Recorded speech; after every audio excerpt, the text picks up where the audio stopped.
Marco എന്ന ചിത്രത്തിൻ്റെ first day Kerala box office collection റിപ്പോർട്ടാണ് ഇന്നൊരു വീഡിയോ ഭാഗത്ത്.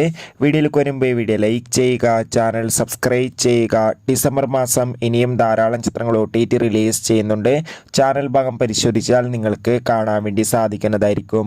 ഉണ്ണി മുകുന്ദൻ, ജഗദീഷ്, സിദ്ദീഖ് എന്നൊക്കെ പ്രധാന കഥാപാത്രങ്ങളായ ചിത്രമായിരുന്നു മാർക്കോ. ചിത്രത്തിന് ആദ്യ ദിവസം തന്നെ അതിഗംഭീരമായ പോസിറ്റീവ് റെസ്പോൺസ് ആയിരുന്നു സ്വന്തമാക്കാൻ വേണ്ടി സാധിച്ചിട്ടുണ്ടായിരുന്നത്. അതുകൊണ്ട് തന്നെ എല്ലാ സിനിമാ പ്രേമികളും ഒരേപോലെയായിരുന്നു മാർക്കോ എന്ന ചിത്രത്തിൻ്റെ കളക്ഷൻ റിപ്പോർട്ടും അറിയാൻ വേണ്ടി കാത്തിരിക്കുന്നത്. ഫൈനലി ചിത്രത്തിൻ്റെ first day Kerala box office collection റിപ്പോർട്ടൊക്കെ ഇപ്പോൾ പുറത്തുവന്നിരിക്കുകയാണ്. ചിത്രത്തിന് ആദ്യ ദിവസം മികച്ചൊരു ബുക്കിംഗ് തന്നെ കേരളത്തിൽ നടന്നിട്ടുണ്ടായിരുന്നു. മികച്ച പോസിറ്റീവ് റെസ്പോൺസ് തന്നെയായിരുന്നു ആദ്യ ദിവസം ലഭിച്ചിട്ടുണ്ടായിരുന്നത്. ഇപ്പോൾ ഇതാ ചിത്രത്തിന് ആദ്യ ദിവസം കേരളത്തിൽ നിന്ന് മാത്രം 4.5 കോടിക്കടുത്ത് കളക്ഷൻ നേടിയെടുക്കാൻ വേണ്ടി സാധിച്ചെന്ന് ട്രാക്കിംഗ് റിപ്പോർട്ടുകൾ പുറത്തു വരികയാണ്. കാത്തിരിക്കാം കൂടുതൽ കളക്ഷൻ റിപ്പോർട്ടിനായി. ചിത്രം കണ്ടവരുടെ അഭിപ്രായം തീർച്ചയായും കമൻറ്റ് ബോക്സിൽ രേഖപ്പെടുത്തുക.